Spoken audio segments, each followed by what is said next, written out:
Hello, hello, hello! Magandang araw! Welcome to my channel. Ako nga pala si Mystico Moreno or in short, Mismo. At dito sa aking channel, we will manifest love and light sa inyong Tagalog love reading ngayon na Mismo. Okay, so ang gagawin natin ngayon ay ang inyong love reading para ito sa lahat ng Pisces. And this will be a collective reading. So, just a reminder sa lahat na it may or may not resonate with everyone because I'm tapping the energy of all Pisces. Okay? So, kung ano yung masagap ko, yun yung mabubunot kong card at yun yung interpret ko. So, take whatever resonates, leave the rest behind. Kung hindi talaga siya nagre-resonate, huwag pilitin, abangan nyo na lang yung masusunod ko pang love reading. Kaya very important na subscribe kayo para updated kayo sa mga posts ko. Or, panoorin nyo yung mga past videos na na-post ko na kasi baka isa doon ay mag-resonate sa inyo. O dahil ang tarot and oracle readings naman talaga ay timeless. Okay? So, sige, tingnan natin ano yung masasagap kong energy. I will get 6 cards, 2 for the recent past, 2 for the present, and 2 for the near future. Tapos, i-clarify pa natin siya further with the other deck mamaya. Okay, sige. Simulan na natin. I'll get the 4th card. Well, April ngayon. The Chariot.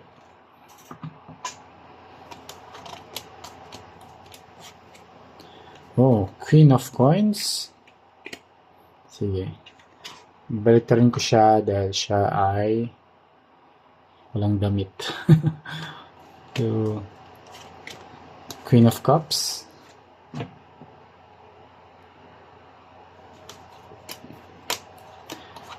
And Knight of Swords sa present moment. And in the near future, oh, 7 of Swords. And Ace of Coins. Okay. Bottom of the deck. Oh, 5 of Cups. Okay. So this is the energy you don't see coming. Okay. So, para sa lahat ng Pisces, first, you might be dealing with Cancer. Okay. Yeah, but doesn't have to. Yun lang yung strong energy na nasasagap sa reading na to. Pero, better to check then yung Moon, Venus, and Rising placements nila. Baka Cancer sila sa mga placements na yon. Okay. So, sa recent past, there was this strong connection with the Chariot and with the Queen of Coins. Alam mo yun, you felt that this person is putting too much effort, okay, sa relationship. Alam mo yun, well, hindi naman sa tingin mo. Yun din naman kasi yung pinapakita niya that this person is very determined na maging okay yung relationship.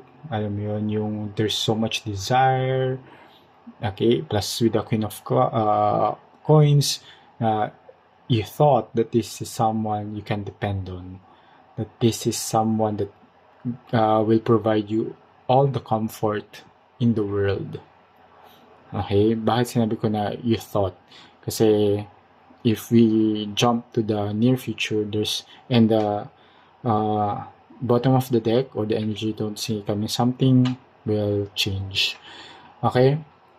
At the present moment, okay, so si Queen of Cups, mahal nyo naman yung isa't isa. And with the Knight of Swords here, I can see that meron lang decision or action na gagawin yung person ninyo na hindi niya pinag-isipan. Okay? I don't know yet, maybe later pag clarify natin. Meron siyang action hindi pinag-isipan that led to the near future with the 7 of Swords na this person will try to manipulate the situation.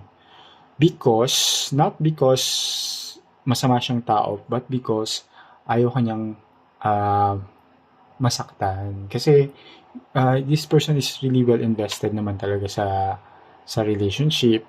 Pero eventually ma-figure out mo siya eh. Kasi what you don't see coming is there will be a bit of sadness and the feeling of loss. Okay? And some regret. Okay?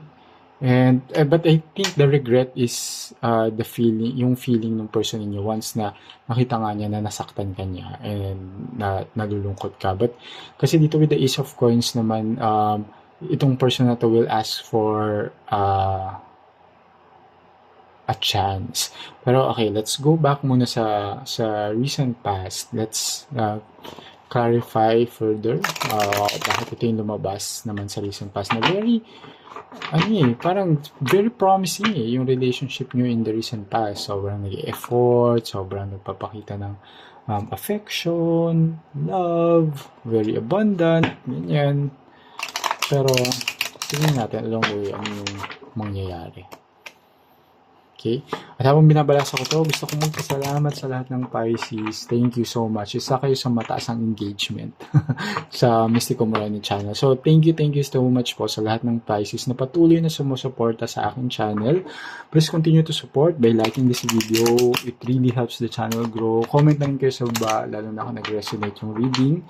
And sa mga bago, please continue also to support my channel by subscribing. Okay, una para updated kayo sa mga ipopost kong video, saka para mag-grow na rin yung channel. Kapag nag-grow yung channel ko, mas marami pa akong live readings na magagawa para sa inyo. Okay?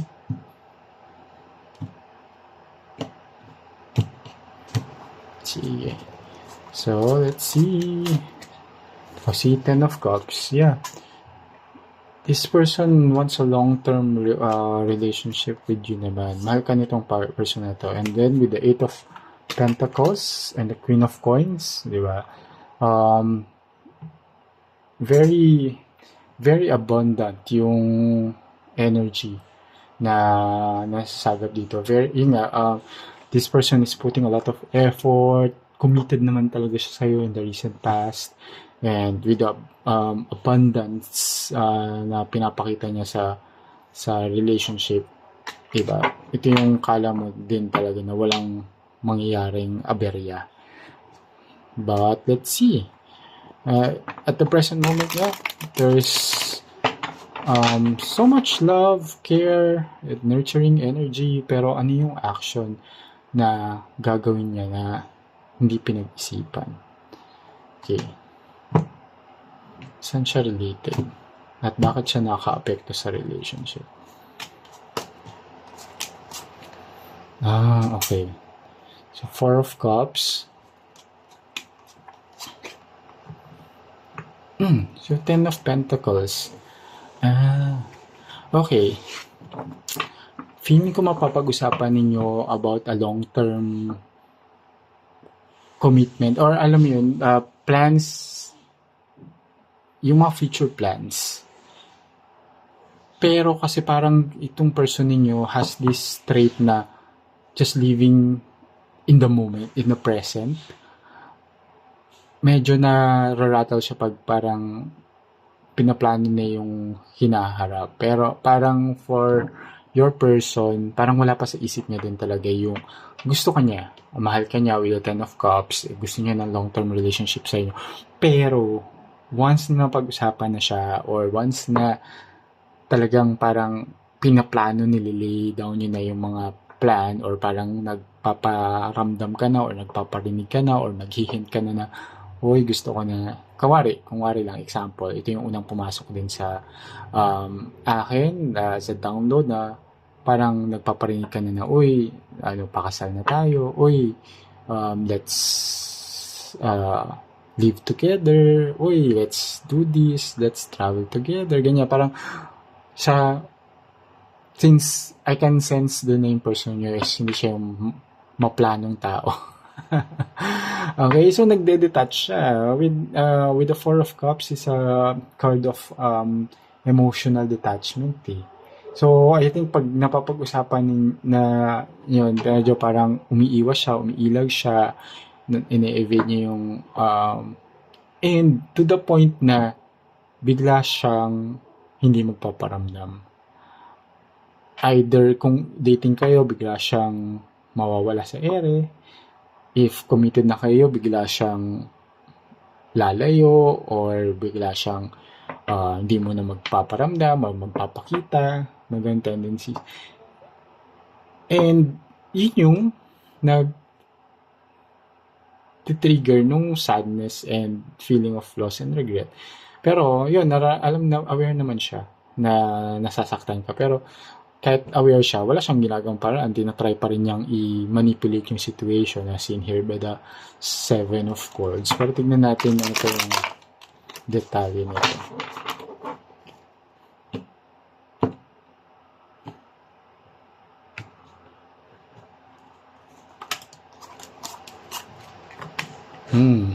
The Empress. Oh, mahal ka nitong tao na to. With the Ace of Cups, tapos very nurturing pa yung Empress.